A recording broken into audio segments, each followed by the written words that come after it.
پھر جب ہم ان لوگوں کی باتوں کا انالیسس کرتے ہیں، لوگ کہتے ہیں ہمارے بزرگوں کا مذاق اڑاتے ہیں۔ بزرگوں نے خود مذاق اڑایا۔ اب فضائل مال میں انہوں نے لکھا ہوا کہ 12 دن تک ایک بزرگ کا واقعہ ہے کہ ایک ہی وضو سے ساری نمازیں پڑھی، یعنی 12 دن تک نہ وہ سوئے، نہ انہوں نے کھانا پینا کیا، اور نہ ٹوائلٹ گئے۔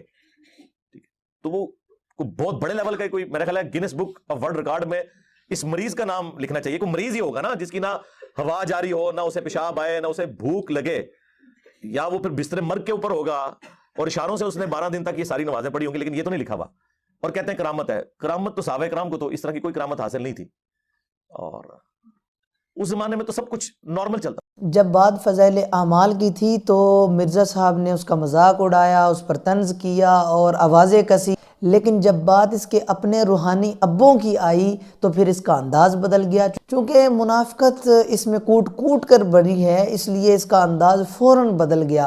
فضائل اعمال میں ایک واقعہ لکھا ہے حضرت شیخ زکریا رحمۃ اللہ علیہ نے ایک بزرگ کے بارے میں کہ وہ جناب 12 دن تک ایک ہی وضو سے نماز پڑھتے رہے۔ اس واقعہ کو بیان کر کے اس موصوف نے بہت زیادہ اس کا مذاق اڑایا۔ فضائل اعمال میں لکھے ہوئے اس واقعہ کو ماننا کوئی ضروری نہیں ہے، لیکن ہمارا مقصد صرف اس شخص کی منافقت بتانا ہے کہ اپنے لیے اس کا اصول اور ہوتا ہے اور اوروں کے لیے اس کا اصول اور ہوتا ہے۔ 12 دن والی بات کر کے تو اس نے مذاق اڑایا اور اس پر طنز کیا، لیکن اس کے اپنے ابوں کا یہ عقیدہ ہے کہ امام مہدی رضی اللہ تعالیٰ عنہ پیدا ہو چکے ہیں اور وہ 1200 سال سے زندہ ہیں، اور اس پر اس نے کہا کہ اللہ تعالیٰ ایسا کرنے پر قادر ہے۔ اس کے کانٹیکسٹ میں 5ویں دور میں امام محمد مہدی کی بشارت موجود ہے۔ اہل تشیع کہتے ہیں وہ غار میں چھپے ہوئے ہیں، ظاہر ہوں گے۔ اہل سنت کہتے ہیں پیدا ہوں گے۔ اس جھگڑے کو رہنے دیں، اس جھگڑے سے بالا تر ہو کر امام مہدی کے اوپر بات ہونی چاہیے کہ ان کے اوپر ہمارا اتفاق ہے کہ آخر میں ایک خلافت علی منہاج النبوہ آنی ہے۔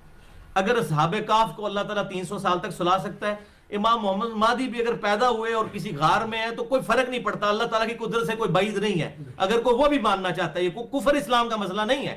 جب 12 دن والی بات تھی تو اس وقت اس کو اللہ کی قدرت یاد نہیں آئی، لیکن جب اب اس کے اپنے ہم مذہب ہم عقیدہ لوگوں کا مسئلہ آیا، اس کے اپنے روحانی ابوں کی بات آئی، تو اس نے کہا جی اللہ ایسا کرنے پر قادر ہے۔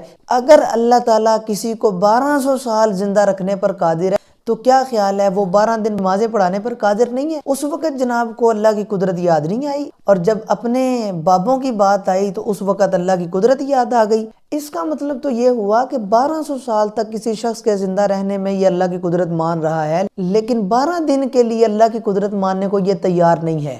پھر موصوف نے کہا کہ یہ کوئی کفر اسلام کا مسئلہ نہیں ہے، تو میں موصوف سے پوچھتا ہوں کہ فضائل اعمال میں جو 12 دن والی بات ہے، کیا وہ کفر اسلام کا مسئلہ تھا؟